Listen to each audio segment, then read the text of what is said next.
अगर मैं आपसे कहूं कि एक दिन सोने की मूर्तियां सचमुच चल पड़ी तो क्या आप मानेंगे? शायद नहीं, लेकिन ये कोई कहानी नहीं, ये सच्चाई है जिसने एक राजा को झुका दिया, पंडितों के अभिमान को तोड़ दिया और दुनिया को सिखा दिया कि भगवान भक्ति में बसते हैं, जाति में नहीं।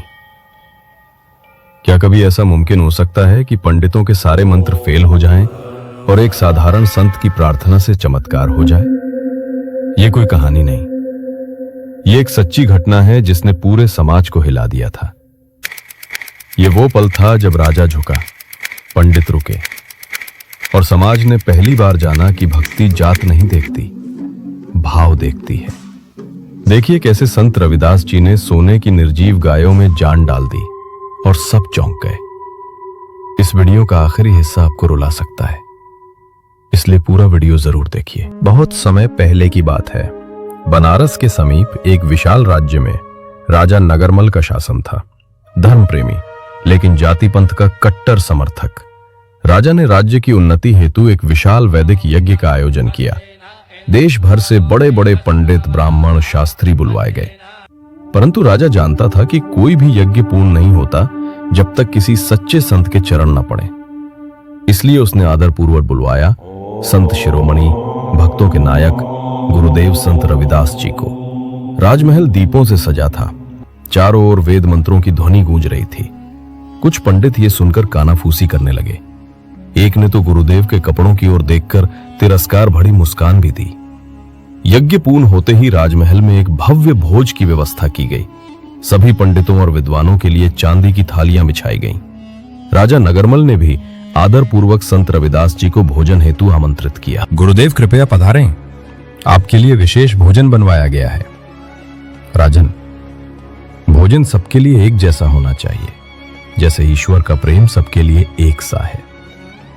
राजन, हम ब्राह्मण हैं, वेदों के ज्ञाता हैं, और ये चमार जाति का व्यक्ति हमारे साथ कैसे बैठ सकता है?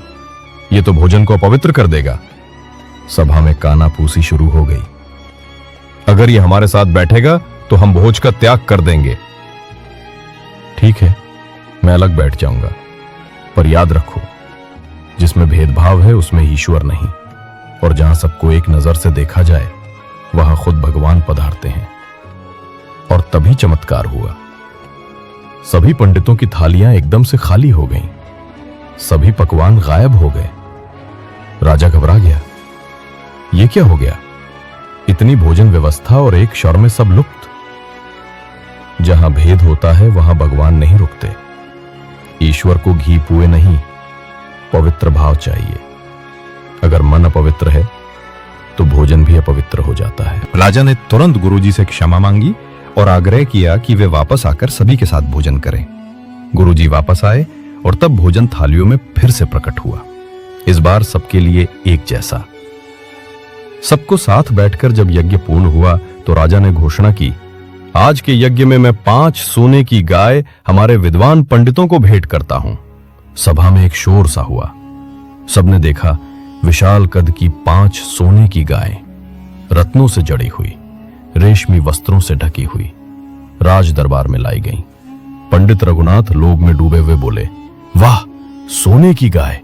ऐसे दान तो आज के युग में मिलते ही नहीं। एक अन्य पंडित ने हंसते हुए कहा, अब जीवन भर पूजा पाठ करना भी ना पड़े, ये गायें ही पर्याप्त हैं। थामिए राजन, ये गोदान नहीं, ये तो केवल धातु का प्रदर्शन है। यज्ञ का अंतिम चरण दान नहीं, धर्म की परीक्षा होता है। राजा, वेद कहते हैं गौ प्राण स्वरूपा। गाय वो हो सकती है जिसमें प्राण हो, जीवन हो, भाव हो। ये तो निर्जीव है, ठंडी, सुनहरी, लेकिन मृत। सभा सन्न हो गई, सबकी सांसें थम गई। पंडित महादेव शास्त्री क्रोधित होकर बोले, गुरुजी, आप हमारी चमार से तुलना कर रहे हैं, आप हमारे यज्ञ को अपवित्र कर रहे हैं। गुरुजी शांत स्वर में बोले, यदि आप इस दान को स्वीकार करना चाहते हैं तो कृपया इनमें प्राण डालिए, जीवित कर दीजिए इन सोने की मूर्तियों को, अन्यथा यह आपका नहीं, उस जाति का अधिकार है जिसे आप नीच समझते हैं। सभा में तिलमिलाहट थी। राजा ने पंडितों से कहा, आप वेदों के ज्ञाता हैं, यदि गुरुजी की बात झूठी है तो आप अपने ज्ञान से प्राण डालकर दिखाइए, ये गाय चलनी चाहिए। पंडितों ने यज्ञ कुंड फिर से जलवाया। घंटों तक मंत्रोच्चार हुआ। नमामि दिव्य गौमात्र स्वरूपेण शक्तिम। ओम गौमाता स्वाहा, ओम गौमाता स्वाहा, ओम गौमाता स्वाहा, जीवनम कुरु स्वाहा, जीवनम कुरु स्वाहा, जीवनम कुरु स्वाहा। लेकिन कुछ नहीं हुआ। गाय वैसे की वैसे मूर्त, शून्य, ठंडी।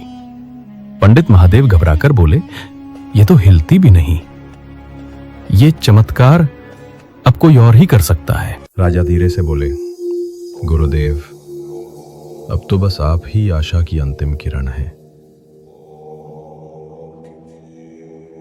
संत रविदास जी ने आंखें बंद कर लीं, हाथ जोड़े और बोले, हे प्रभु, ये मेरा अहंकार नहीं, मैं जानता हूं कि मैं कुछ नहीं, पर जो शब्द मेरे मुख से निकले हैं वो तेरी भक्ति की प्रेरणा से निकले हैं।